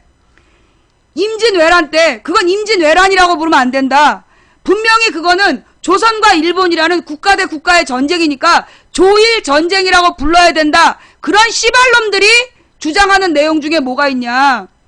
일본에서, 그러니까 이 네덜란드를 통해서 기독교 신앙이 들어오고, 그래서 그 왜군 장수들이 각 가문별로, 그때 외병은 국가의 국군이 아니었어. 일본국의 국왕이 운영하는 군대가 아니라 해적 무리들이 가문별로 깃발 만들고 온 거야. 깃발 만들어갖고 온 거라고.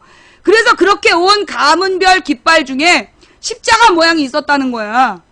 그래서 임진왜란도 우리나라에 처음으로 기독교 신앙을 전파했다라고 주장하는 씨발 연놈들이 있어. 그게 뉴라이트야.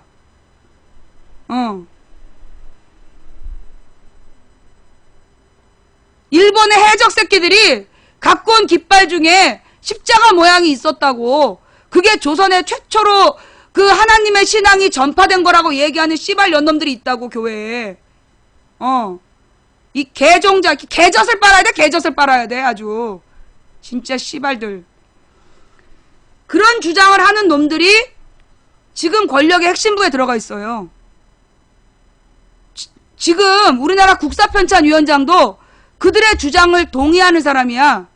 박근혜가 총리로 세우려고 했던 문모 씨도 그들의 주장에 동의하는 사람이고, 일본이 조선을 지배해서 조선이 근대화됐다라고 믿고, 그 일본의 왜 대명이라는 거 있잖아. 대명인가 대망인가. 대명? 왜 집집마다 대명이라는 소설책을 논 집이 있어. 그 대명인 뉴라이트 사상가들이 보는 역사책이야. 역사소설. 대명인가 대망인가. 그 왜 있잖아. 오다 노부나가 토쿠가와 이에야스, 오다 노부나가 토요토미 히데요시 토쿠가와 이에야스의 이야기를 그린 거. 그게 대망? 난 안 읽어봐서 몰라. 그거 있는 집 사람들하고 얘기해봐봐. 다 꼴통이야. 그거 집에 쫙 비치해놓은 집 애들 들어보면 아버지하고 대화가 안 통했어. 그게 아주 나쁜 책이야, 그거. 그거 보고 애들이 다 꼴통된 거라고. 근데 좌우지간. 그러면 일제시대 때, 일제강점기 때 조선에 소학교가 늘어나고 공장이 늘어났으니 근대적인 시설이 된 거 맞지 않습니까? 라고 꼭 반문한 놈인데 오늘 안 보이네? 자, 여기서 들어가는 게 근대라는 개념이야. 근대라는 말은 역사적인 시대 구분을 말해요.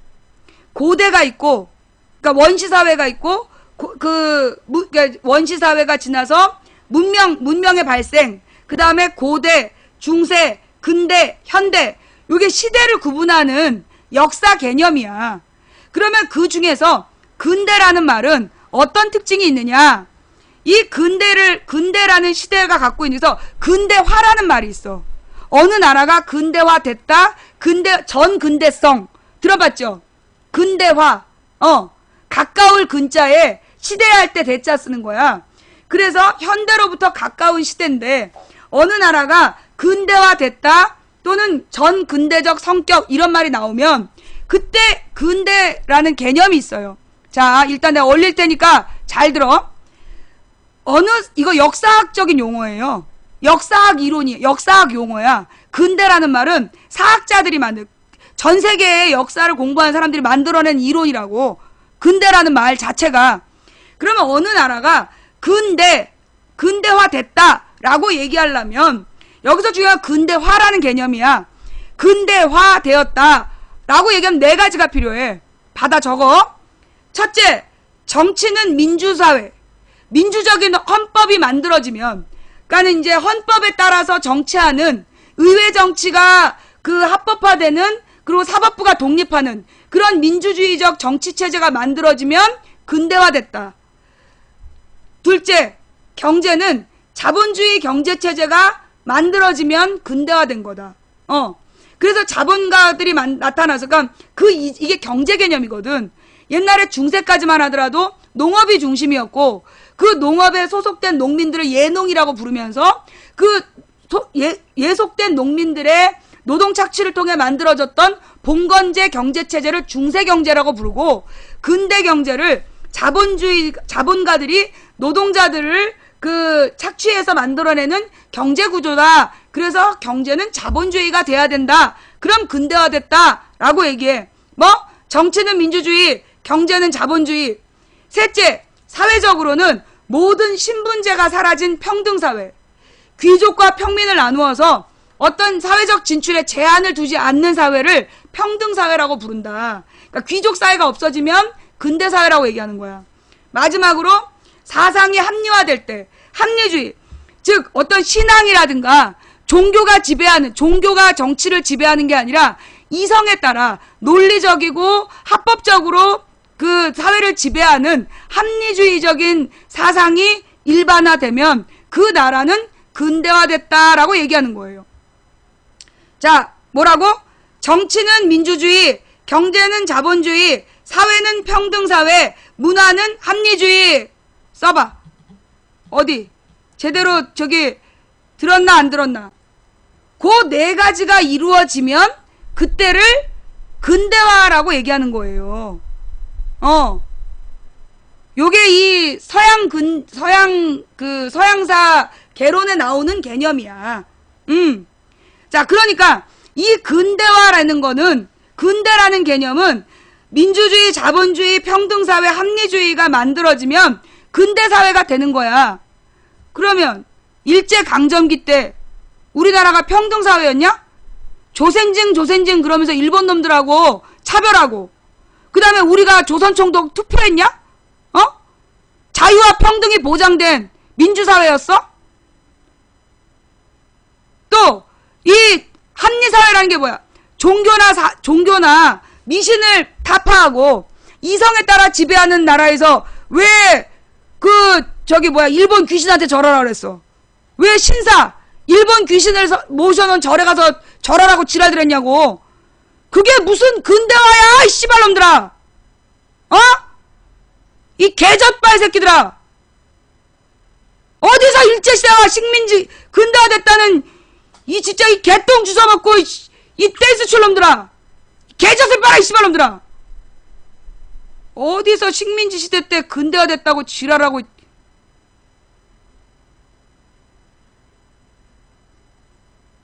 내가 언제 욕했어?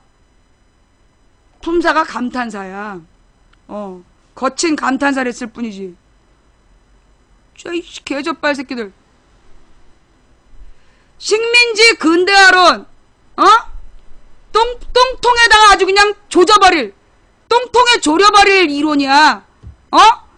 근대화가 뭔지 단어도 모르는 새끼들이 어디서 근대화, 씨발.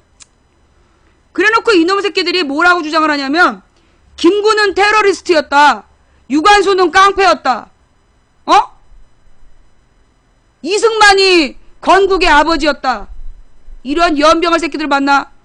박정희가 우리나라 경제를 발전시켰다. 이런 똥덩어리 같은 새끼들. 이 걸음도 못 쓸 똥덩어리 같은 새끼들. 물론 박정희 때 우리나라의 경제가 성장했어요. 경제가 성장한다는 말은 뭐냐면 그 한 사회에서 생산하는 생산량이 늘어났단 말이야. 박정희 때 우리나라에 생산량이 늘어난 건 맞아요. 그러나 경제가 성장한 거 맞다고. 자, 중국 봐봐. 중국의 경제 성장률, 우리나라의 경제 성장률 비교도 안 되게 중국이 더 많이 성장했어. 그런데 중국에서 경제 성장한 게 어느 특정인의 역할이라고 얘기해요? 그렇게 안 해요. 중국이 90년대에 자본주의를 받아들이면서 경제적으로 급성장을 한 거야. 우리나라가 이승만 때까지 농업사회였어. 그러다 박정희 때 자본주의가 들어와서 자본주의가 확 커버린 거야. 그때 사회적으로 경제적 생산량이 늘어나서 경제 성장을 한 건 맞아요.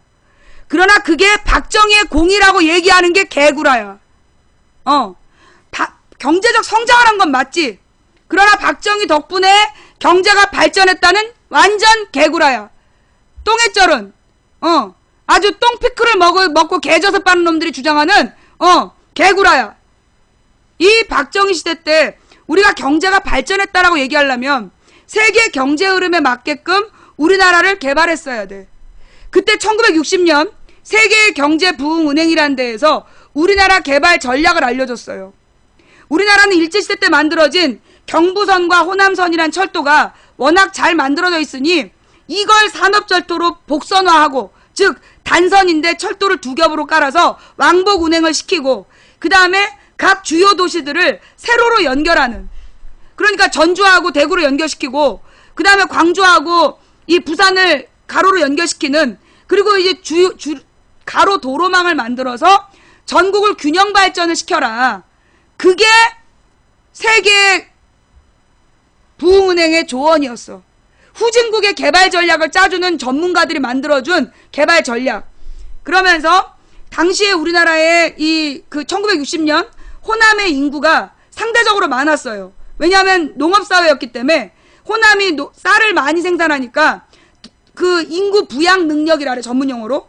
인구를 많이 먹여 살렸어. 그래서 호남에 값싼 노동력이 많으니까 호남의 섬유나 전자산업, 구미가 대구, 그러니까 경북의 구미에다가 만들면 안 되고 광주 일대에, 거기 광주 일대에다가 섬유 전자산업을 만들어서 호남에 사는 많은 값싼 인력들이 가까이로 흡수되게 하면 호남 일대가 발전을 하고, 그 다음에 영남은, 이 남쪽은 그 해안선이 주로 뻘이기 때문에 이 서부 남해는, 서쪽 남해안은 큰 배를 댈 수가 없어. 근데 이 경상남도 쪽은 그 태백산맥이 경동지형이라서, 경동지형이라 태백산맥이 그 높이 올라가고 그게 부산 쪽에서 쭉 떨어지면서 갑자기 수심이 깊어지면서도 동해안처럼 해안선이 단조롭지 않고 이렇게 복잡한 리아스식 해안이면서 수심이 깊은 지형이라 여기는 수출항을 만들기에 적당하다.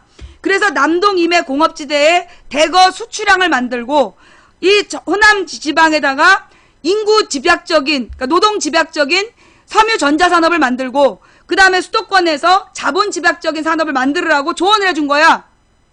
그런데 박정희가 지네 고향 구미에다가 그 경북이 우리나라에서 영토가 제일 넓어요. 지자체 중에 영토가 제일 넓고 인구 대비 넓이 대비 인구가 적었어.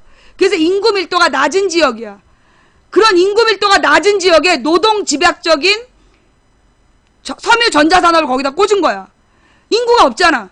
그러니까 다른 지역에서 막 대구로 사람들이 몰린 거야. 대구 구미 지역으로. 그래서 물가가 폭등한 거야. 쌀값이. 그러니까 쌀값 폭등에 대해서 그걸 막으려고 분식 장려하고 쌀을 전량 수매갖고 싼 값에 정부에서 팔아버리고 그렇게 이 호남의 농민들을 죽였던 거예요. 그래서 결론적으로 어떻게 됐냐. 우리나라는 수도권과 경상도만 산업지대가 발전해서 수도권, 그 다음에 여기 대구 구미 지역, 그 다음에 여기 부산, 울산, 마산 요쪽만 잘 사는 경제적 불평등이 만들어진 거야. 불균형 발전, 국토의 불균형 발전. 그게 박정희 시대의 결과야. 박정희 시대 때 대한민국의 경제가 성장하였으나 국토의 불균형 발전과 그리고 대기업 집중 육성이라는 경제정책을 핌으로 인해서 빈부격차가 심화되는 영구적 과제를 낳았다. 그게 박정희 시대에 대한 정확한 평가예요. 뭔 말인지 알아?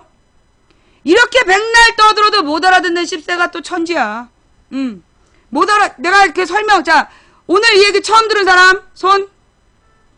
자, 오늘 이 얘기 처음 들은 사람, 손. 예. 오늘 이 얘기 처음 들은 사람, 손. 자, 그러면 오늘 처음 들은 사람들 중에, 예. 처음 들은 사람들 중에, 이전에 가졌던 생각이, 새마을운동이 거기서 나온 거야. 호남 사람들이 확 반발해가지고, 씨발, 우리는 나 죽은 거냐? 이러니까, 호남에다가 새마을운동을 해준다 그러면서 뻥을 치고, 이장들 시켜서 감시했던 거야. 그게 새마을운동이에요. 자, 그동안에 잘못 알고 있었던, 박정희 시대 경제발전이라고 잘못 알고 있었던 사람들 중에, 자, 오늘 이 얘기 듣고, 박정희 시대 경제에 대해서 내가 생각을 잘못하고 있었구나라고 생각이 바뀐 사람 손. 오늘 이야기를 듣고 그 전에 자기가 갖고 있었던 생각이 잘못됐다라는 것을 알게 된 사람. 생각이 바뀐 사람 손. 오케이. 정말이야? 이렇게 많아? 예. 그래요. 사실 이게 되게 어려워요.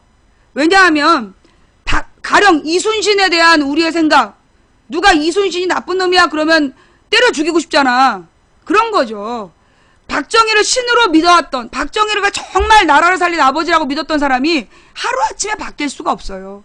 그러니 망치부인 말이 맞는지 안 맞는지 찾아봐.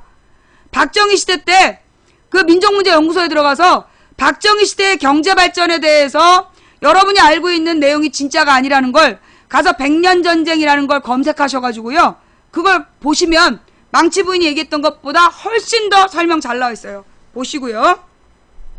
자, 그 다음 또 이제 그 정도 하고 다음 주제로 넘어가서 뉴라이트에서부터 요 이제 신미지 근대화론까지 공부를 했고 다음 이야기 천안함 이야기, 천안함과 연평도 이야기 또 간단하게 해드릴게요. 우리 정부는 그 2010년 3월 23일이었나? 3월 20 며칠에 갑자기 그날 밤 9시 반? 내가 또 방송하고 있었는데 11시경이었어. 11시경에 그 북한 잠수함이 천안함을 폭파하고 갔다라고 그때 그 여자 MBC 앵커였던 여자 누구였지? 그 여자 백은주인가? 아니야 누구였더라? 그 왜 순복음교회 다니는 여자 그 여자가 그 북한 잠수함 얘기 북한의 공격을 받아 천안함이 반파 격침됐다.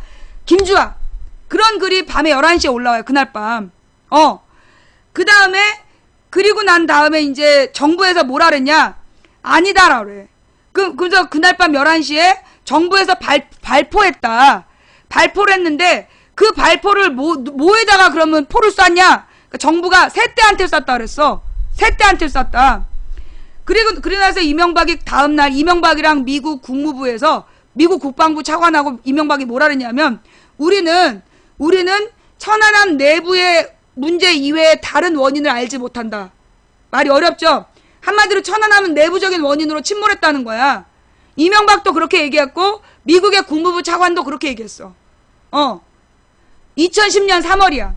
2010년 3월에 그렇게 얘기했어. 그런데 조선일보에서 막 이명박을 욕을 하기 시작했어. 3일 뒤부터. 조선일보는 다음날부터 북한군이 그랬다라고 주장을 했고, 그 이명박은 아니다. 그 북한이라고 단정 짓지 말아라. 이건 내부의 문제다. 그러면서 이거 확전을 방지해야 된다. 이러면서 얘기를 했는데 15일 동안 조선일보가 이명박을 막 욕을 하니까 15일 만에 이명박이 모든 가능성을 열어놓고 보겠다라고 얘기를 해. 그래서 바뀌는 거야. 그 15일 동안 많은 정보와 자료들이 쏟아져요. 내가 그때 하루에 뉴스를 몇천 개를 봤어. 우리가 천안함에 대해 갖고 있는 정보가 망치부인의 2010년 3월 달에 가서 함께 읽는 뉴스를 봐봐. 천안함에 관한 모든 정보가 거기 다 있어. 거기 다 모아놨었어. 목말라. 재미없어? 그만할까? 뭐 오늘 메르스 얘기도 안 하고 딴 얘기하니까 재미없죠? 그만할까?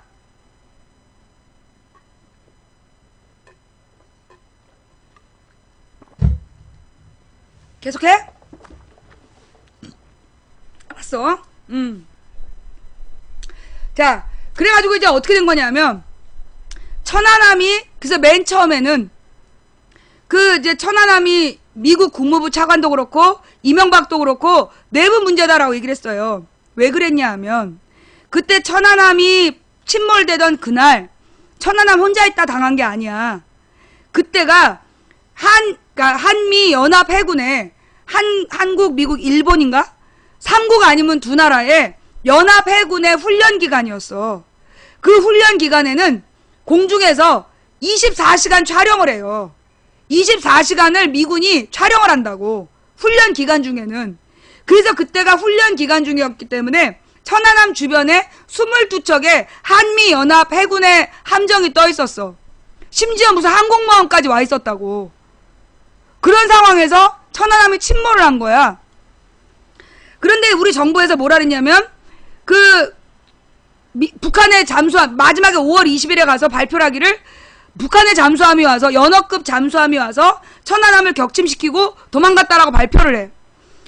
그 이제 물어봤단 말이야. 사람들이 야 그러면 어떻게 이 천안함은 대잠수함 함정이야.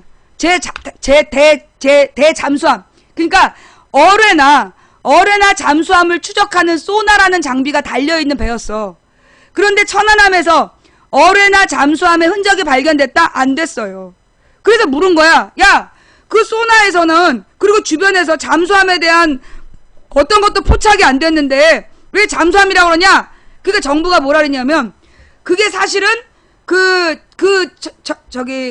잠수함이 엔진을 끄고 해류를 타고 흘러내려왔다는 거야.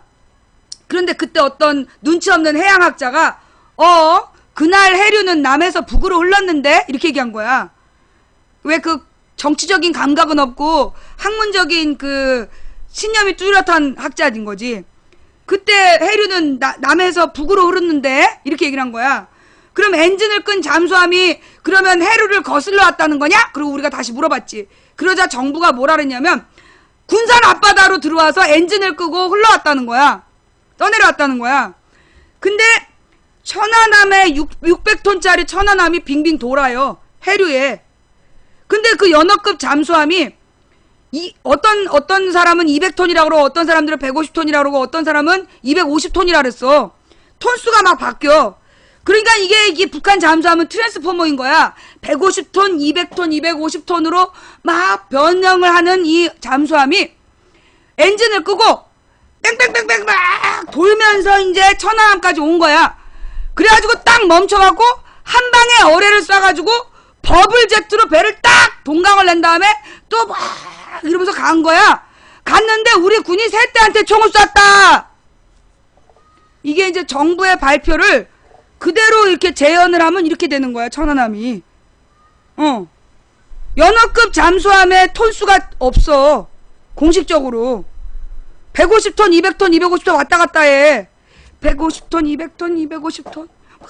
이를 돌면서 천안함을 보고 빵 쏜 다음에 막 돌면서 사라졌는데 세 대한테 총을 쐈다. 이쯤 되면 이제 요원들이 나타나서 이렇게 얘기해요. 그러면 천안함은 왜 가라앉았단 말이냐? 북한이 안 그런 거면. 가장 황당한 말이죠. 아니 천안함이 침몰한 게, 그러니까 난 세월호 침몰한 게 북한 탓이 아니라 그런 게 참 용했어. 얘들을 뻑하면 북한 탓이라고 하잖아. 세월호도 북한 탓이라고 그럴 것 같아서 내가 기다렸는데 그 얘기는 안 나오더라고. 천안함이 북한 탓이 아니면 누가 그랬냐는 거야. 그래서 우리가 그때부터 전문적으로 또 연구를 했잖아. 천안함이 수리 중이었던 배다. 뭐가 수리 중이었냐? 배에 계속 물이 차는 거야. 배에 균열이 생겨가지고 계속 물이 차서 계속 그 물이 차는 부분을 땜질을 하는 수리를 계속 했다는 거야. 그럼 왜 그랬냐? 이게 천안함이 만들어질 때 시대적 비극이 있어. 그게 89년인가 88년에 만들어진 배인데, 천안함이, 그쵸, 그 정도에 만들어진 배인데, 원래 그때 배를 이제 그 당시에 배를 20척인가 뭐 몇척 만들기로 작정을 한 거야. 그러면서 2,000톤짜리 배를, 2,000톤짜리 군함 20척을 만든다. 이걸 이제 몇십 척을 만들겠다는 계획을 수립했다는 거야. 근데 그때나 이때나 중간에 어떤 새끼들이 빼돌렸겠지. 돈이 모자란 거야. 그래서 원래 2,000톤짜리 배를 만들기로 하고 2,000톤에 맞는 무기까지 다 수입을 해놨는데 2,000톤짜리 배를 만들 돈이 모자랐던 거야. 그래서 1,200톤으로 만든 거야, 배를. 그래서 천안함이 1,200톤짜리 배야. 근데 1,200톤짜리 배에다가 2,000톤짜리 무게를 실어놓은 거야. 그러니까 늘 배가 뒤쪽이 가라앉아 있었던 거지. 그러니까 그 800톤을 오버한 거야. 800톤을 오버한 무기를 실었어야 됐던 거지. 그러니 이 배가 항상 그러니까는 무리한 과적 상태에서 운행을 한 거예요. 그런데다가 이런 군함은 그 굉장히 빨리 움직이고 굉장히 많이 혹사를 시키기 때문에 15년 정도 지나면 폐선을 시켜야 된대. 그런데 80년대 후반에 만들어진 배가 2010년까지 쓰여졌어. 20 몇 년을 쓴 거야. 그러니까 20년 넘게 운행을 한 거야. 23년인가를 운행했어. 그러니까 무리한 과적 상태에서 원래 수명보다 길게 운행이 된 배야. 그러니까 그런데다가 이 대형 선박에는 피로 파괴라는 현상이 있다는 거야. 그게 뭐냐면 긴 배가 이렇게 긴 배가 파도를 타고 가는 거야. 파도를 타고 가다 보면 파도 속에, 그러니까 파도의 앞뒤로 뜨는 부분 있잖아.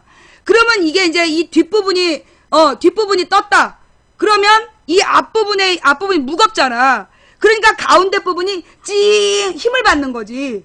그래서 많은 서양의 큰 대형 함선들이 피로 파괴로 반파되는 거야. 특히 이제 이게 만약에 파도는 금방 가라앉는데 만약에 암초 같은 데 올라탔다. 큰 배가 암초 같은 데 딱 올라타면 어떻게 되겠어? 앞부분의 무게를 견디지 못해서 쪼개져 버리는 거야. 그게 피로 파괴라는. 타이타닉도 그렇게 두동강 난 것처럼 그렇게 이제 동강이 난다는 거야. 그래서 근데 이제 이 천안함이 만들어진 지 오래됐고 원래 실을 수 있는 2,000톤짜리 무게의 무기를 1,200톤의 몸에다 실어갖고 다녔고 수명을 너무나 지나치고 있는 배였고 그때 무엇보다 뭐가 있었다? 그 암초에 올라타는 그걸 뭐라래? 그걸 뭐라지? 암초에 올라타는 거. 그걸 무슨 좌초 사고가 있었던 거야. 좌초 사고에 있었던 배를 억지로 뒤로 빼갖고 깊은 물로 가서 거기서 빠져 죽은 그 배가 침몰한 사건이에요. 좌초가 있었다는 거 어떻게 알 수 있냐면 그때 주민들이 그 섬 주민들이 원래 그 배가 그리 들어오면 안 되는데 큰 배가 들어왔었다. 그 다음에 그날 밤 9시 15분에 이 천안함 장병이 휴대폰으로 해경에 신고를 해요. 천안함이 지금 좌초됐으니까 구조 바란다. 그 다음에 9시 17분인가에 해군 작전사령부에 보고가 올라가 천안함이 좌초가 돼서 배에 지금 침수 상황이 발생했다. 배에 물이 차기 시작했다라는 그 보고서가 그 20분 안에 15분에서 20분 사이에 보고서가 있어. 그 다음에 무엇보다 아시아 경제 기자가 찍은 사진인데 해도라 그래가지고 국방부 직원이 나와서 천안함 장병 유가족들한테 상황을 설명한 지도가 있어. 거기 보면 뭐라고 나있냐면 그 섬 옆에 빨간 동그라미로 좌초라고 써있어. 여기 손가락 가르치면서 좌초라고 써있는 빨간 지점을 가르쳐. 여기가 좌초 지점이고 그 밑에 침몰 지점이 따로 표시가 되어 있어. 좌초가 됐었다라는 걸 천안함 사건 다음날 인정했었어, 정부가. 그런데 15일 뒤에 모든 걸 다 없었던 얘기를 하면서 트랜스포머 잠수함이 뺑글뺑글 돌다가 천안함을 빵 뺑글뺑글 갔는데 세대한테 총 쐈다. 정부가 그렇게 결론을 내린 거야. 보다 더 자세한 설명은 천안함 프로젝트라는 영화를 보시면 아주 자세히 설명되어 있습니다. 그러고 나서 지금까지 밝혀진 바에 의하면 그 영국의 그 학술지에 실린 논문에는 천안함이 약 103m짜리 100m가량 되는 잠수함하고 부딪혔을 것이다라는 영국의 학술지에 논문이 실렸어요. 그러니까는 잠수함이 쏜 어뢰에 의해서 된 게 아니라 그 잠수함하고 부딪혔을 것이다 라는 학술지 이론이 발표된 게 있고, 그 다음에 정부에서 왜 뭐 하나 건졌잖아. 뭘 건져가지고 이게 천안함을 쏜 어뢰 추진체인데 이게 바로 북한에서 파는 카다로그에 그 들어있는 어뢰 추진체다라고 발표를 했어. 근데 또 영국 기자가 물어봤잖아. 저 카다로그 그림이 얘 실물 크기로 확대한 거 맞냐? 국방부가 맞다 그랬어. 근데 이 기자가 질문을 하잖아. 근데 왜 얘 이 모양이랑 저 모양이 달라? 그러고 물어봤어. 근데 국방부에서 아무 말 안 하고 한 달 뒤에 위에 그림을 바꿨어. 그러니까는 이제 기자가 또 물어봤지. 야, 그 위에 있는 그림이 북한 카다로그에 나온 그림이라며. 그래서 북한 거라며. 카다로그 좀 보자 했더니 카다로그는 원래 없었대. 그것도 뻥이었어. 그 다음에 그 어뢰 추진체에서 나온 무슨 알루미늄 화합물이 있는데 그 산화 알루미늄 화합물이 그 천안함에서 나온 물질하고 똑같다. 그래서 이 어뢰 추진체가 천안함을 쐈다라고 주장을 했는데 미국에 있는 교수들이 분석해보니까 뻘흙이래. 같은 바다에서 건졌으니까 같은 뻘흙이 묻었겠지.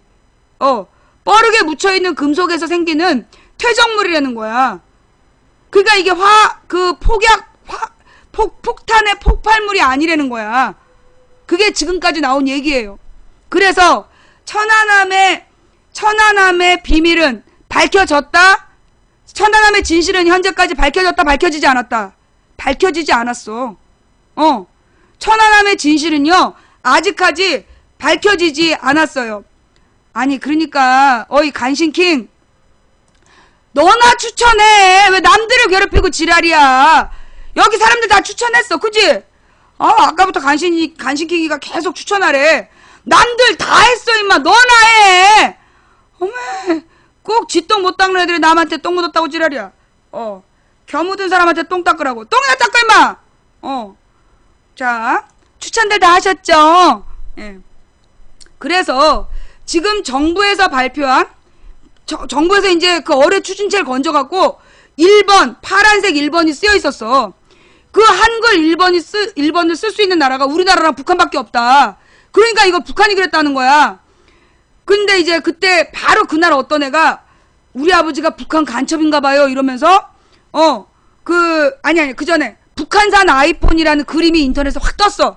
그래서 보니까 아이폰 뒷면에다가 누가 파란색으로 1번이라고 쓴 거야. 북한산 아이폰. 그래갖고 다 낄낄거렸어. 근데 그 다음에 어떤 애가 진지하게 우리 아버지가 간첩인 것 같아요. 그래서 아빠가 파란색 볼펜으로 쓴 1번이라는 글씨를 놓고 진지하게 고민하는 아이의 일기장이 또 발견이 돼. 다 낄낄거리면서 파란색 1번을 비웃었어. 그러니까 굉장히 과학적인 얘기가 나와. 그 잉크의 성분을 분석하니까 솔벤트 블루 5라는 성분인데 이건 우리나라 매직에서는 발견되지 않는 성분이다라고 SBS하고 한국일보인가 무슨 KBS인가 어디에서 이제 SBS 플러스 알파가 보도를 했어. 근데 이제 모나미에서 그 특허 신청한 거에 보니까 솔벤트 블루 5가 딱 들어있는 거야. 그뿐만이 아니라 우리나라의 모든 매직에 솔벤트 블루 5가 들어있어. 그래서 국방부에 다시 질문을 했지. 아니 솔벤트 블루 5가 우리나라에 안 들어있다는데 다 들어있다는데요 했더니 국방부가 뭐라 그랬냐? 우리는 그런 발표한 적이 없대. SBS 보도는 뭐냐? 오보였대. 그럼 왜 그동안 한 달 동안 가만히 있었냐? 침묵하며 가버렸어. 솔벤트 블루 5 거짓말이었지? 그 무슨 뭐 알루미늄 산화 알루미늄 화합물 그것도 가짜였지? 그 다음에 그 어뢰 추진체 그림이 북한산 카다로그에 있었다 그랬는데 그 북한산 카다로그가 없대지. 정부의 주장은 지금 다 뒤집어졌어. 그런데 영국의 학술지에, 권위 있는 과학 학술지에 그 지진파 연구한 교수가 110m짜리 물체하고 그 부딪힌 지진파가 감지가 됐다라고 지금 얘기를 하고 있어요. 그리고 좌초의 증거들이 있고. 그래서 천안함의 진실은 아직 밝혀지지 않았어요. 그러면 망치부인연아, 너 왜 세월호의 진실은 밝히라고 그렇게 얘기하면서 천안함의 진실을 밝히라는 얘기는 안 하냐? 나는 천안함 유가족이 지금이라도 진상규명을 요구하면 같이 싸워줄 수 있어요. 근데 그 당시에 그 천안함 유가족들이 그때 막 진상규명을 요구했었어. 그런데 무슨 기사가 났냐 하면 그 어린 시절에 아들을 버린 비정한 모정, 그 아들이 죽었다는 얘기를 듣자 그 보상금을 요구했다. 그래갖고 보상금을 타가는 바람에 홀로 아이를 키운 아버지가 고통 속에서 그 이중 삼중의 슬픔에 잠겨있다는 뉴스가 나왔어. 기억나지? 그거 뻥이었다며. 그게 뻥이었대나? 하여튼 그 뉴스가 나오면서 모두 그게 사실인지 아닌지 모르겠는데 그게 뻥이었다는 얘기도 있었어. 근데 내가 이제 자세하게는 모르고 그 뉴스 때문에 천안함 유가족들이 사람들 앞에 모두 보상금에 눈이 먼 돈에 환장한 사람으로 찍힌 거야. 그래서 진상조사 입 밖에도 못 냈어요. 사실이야. 그 한 사람 때문에 그 보상금에 눈이 먼 유가족이라고 낙인이 찍히는 바람에 진상조사 요구를 못한 거야. 그래서 이번에 세월호는 세월호 부모들은 모금도 하지 마라. 보상금 얘기 입도 꺼내지 마라 그런 거야. 세월호 싸움이 오래 갔던 근거가 거기 있었어요. 맨 처음에 이번 세월호 문제도 비정한 모정 이러면서 똑같은 기사가 떴어. 그랬는데 세월호 유가족들이 보상금 얘기 입도 꺼내지 마라. 우리 이름으로 모금도 하지 마라 이래버린 거야. 돈 얘기를 아예 처음에 처음에 막아버렸어. 그래서 세월호 유가족에 대해서는 돈 얘기를 못한 거야 초반에. 그래서 이게 석 달 넘어간 거예요. 그러니까 나중에 세월호 특별법이 보상금을 더 받기 위한 법이라고 거짓말 퍼돌렸잖아. 그건 명백한 거짓말이었지. 그 천안함 때 경험이 있어서 세월호 유가족이 그렇게 싸웠던 거예요. 자, 왜? 이 방송 왜 보냐고? 너는 왜 봐? 너는 왜 봐? 너 괜히 너 혼자서 나랑 단둘이 있고 싶지? 나가 이 새끼야. 자, 오늘 막 그 원래 하려고 하지 않았던 얘기들, 뭐 뉴라이트 얘기, 천안함 얘기, 너무 많은 얘기들이 나왔어요. 근데 오늘 실제로 봐야 될 중요한 얘기. 자, 그 메르스 사망자가 몇 명이 됐다?